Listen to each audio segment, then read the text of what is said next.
Et j'ai à mes côtés le député bloquiste Mario Beaulieu. Bonjour, M. Beaulieu. Bonjour, Mme Bélanger. Donc, 2 milliards de dépensés pour l'anglais au Québec. Comment vous faites vos calculs? Bien, je suis allé voir dans les comptes publics. Au départ, on avait une première année, 2015-2016. Puis là, on est allé voir un peu toutes les années.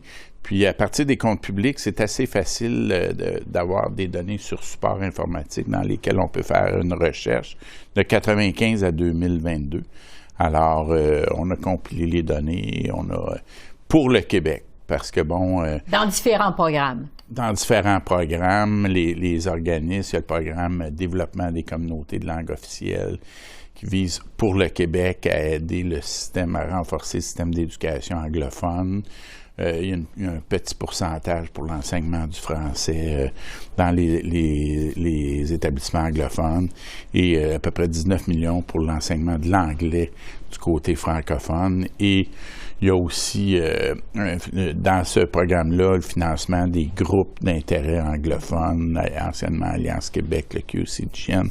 Maintenant, il y a une cinquantaine de groupes. Pour un total de 2 milliards dépensés. Pour un total de 2 milliards. Depuis 1995. C'est ça. Ça fait à peu près 30 ans et vous trouvez que c'est exagéré? Bien, c'est beaucoup parce que le français, c'est le français qui est menacé au Québec. C'est puis au départ, bon, mais c'est sûr qu'on est allé plus loin que ça, mais c'est beaucoup plus difficile d'avoir les données là, systématiquement avant 1995. Mais on a quand même fait des recherches. Ce qu'on a trouvé, si on additionne ce qu'on a trouvé depuis 1978, c'est 3,4 milliards. Donc, c'est considérable parce qu'au départ, même au Québec, les francophones étaient plutôt désavantagés, ont subi beaucoup de discrimination économique. Leur institution d'éducation, de santé était sous-financée. Et là, M. Trudeau, Pierre-Éliott Trudeau est arrivé avec sa nouvelle loi.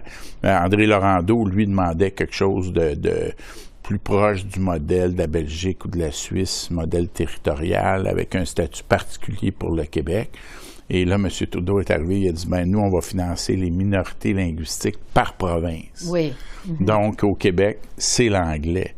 Et ça, c'est un peu aberrant parce que les anglophones au Québec, bon, sont numériquement minoritaires, mais font partie de la majorité canadienne. Mais est-ce que vous dites que le fédéral ne devrait pas du tout aider la communauté anglophone au Québec? Bien, minimalement, ça devrait être proportionnel un peu aux réels besoins de la communauté anglophone. Et je pense qu'en ce moment, on le voit, l'anglais se porte très bien. L'anglais n'est pas menacé au Québec. C'est le français qui est en déclin, pas l'anglais. Alors, l'argent devrait aller du côté du français. Donc, vous dites minimalement et le reste au français. C'est ça. Pour le français c'est ça. Au Québec. Ça devrait être très majoritairement pour le français.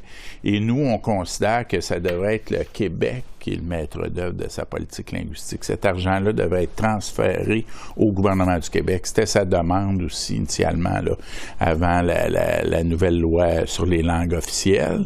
Parce que si on nous reconnaît comme une nation, c'est pas normal pour une nation de laisser une autre nation gérer ce qui la définit, sa langue, sa culture.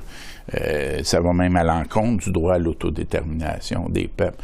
Puis ça, tous ces groupes-là ont un impact réel. C'est les groupes qui ont contesté la loi 101 au départ.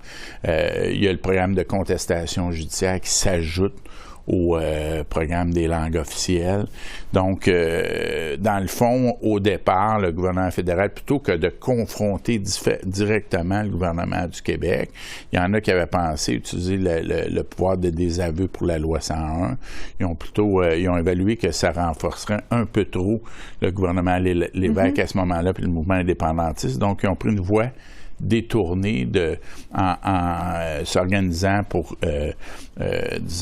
façonner, organiser les groupes de pression anglophones qui existaient. Mais quand vous dites très majoritairement financé pour le français au Québec, est-ce que c'est aussi pour le français en dehors du Québec? Oui, tout le monde au Québec est d'accord.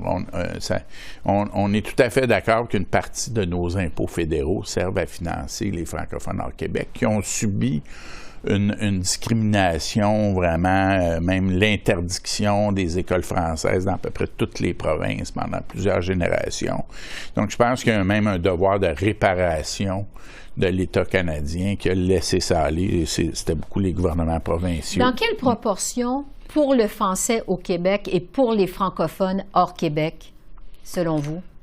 Ah ben, faudrait voir, mais moi je pense que le financement fédéral des langues officielles, bon, il va déjà en majorité pour les francophones hors Québec. Il devrait aller plus, par exemple, ce qui va pour l'éducation devrait aller plus dans les écoles par et pour les francophones, parce qu'il y a une plus grosse partie du financement qui va pour les écoles d'immersion, qui sont contrôlées par les anglophones et que plusieurs appellent des écoles d'assimilation, mais ça, ce qui se passe hors Québec.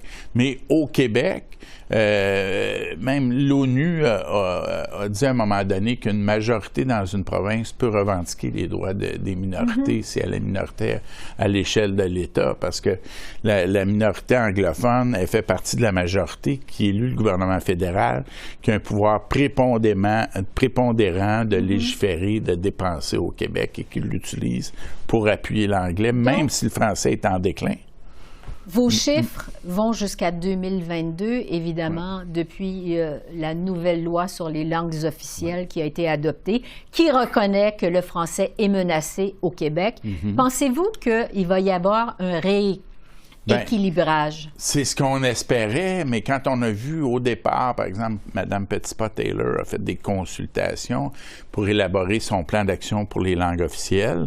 Elle n'a pas consulté les groupes de défense du français au Québec. Elle a consulté les groupes de pression anglophones. Alors, on voyait ça venir. Dans le fond, l'impression que ça nous donne, c'est qu'il y a eu un peu de poudre aux yeux pour essayer de séduire un peu l'électorat québécois. Mais dans les faits, le nouveau plan d'action sur les langues officielles, ça a été même difficile de savoir qu'est-ce qui était pour le Québec. Et on a une autre fonctionnaire qui a dit que c'était à peu près 20% pour le Québec. Le journaliste lui demandait à quoi ça va servir, mais elle a dit appuyer l'anglais. Ouais. C'est comme ça que ça a toujours été. Là, le ministre Randy Boissonneau dit qu'il y aurait un 50 millions pour la francisation des anglophones. Mais par le passé aussi, il y avait environ 6% des fonds qui servaient à l'enseignement du français dans les écoles anglophones ou un peu des stages d'immersion pour des étudiants francophones en milieu anglophone et vice-versa. Donc, vous mais pensez c'est pas très que ça minime. va Alors, qu'est-ce qui va... C'est ça, on veut voir les changements.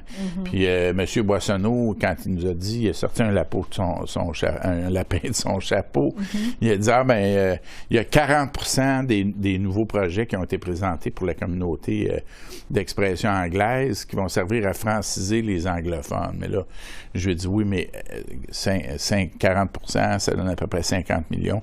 Sur 800 millions, c'est pas beaucoup. Est-ce qu'il y a d'autres mesures prévues pour protéger le français? Puis là, il n'a pas répondu. Il a dit que c'était en négociation. Fait qu'on va voir ça aller. Mais on va être là, nous, pour Mario Beaulieu, pour merci défendre beaucoup. le français. Merci. Au revoir.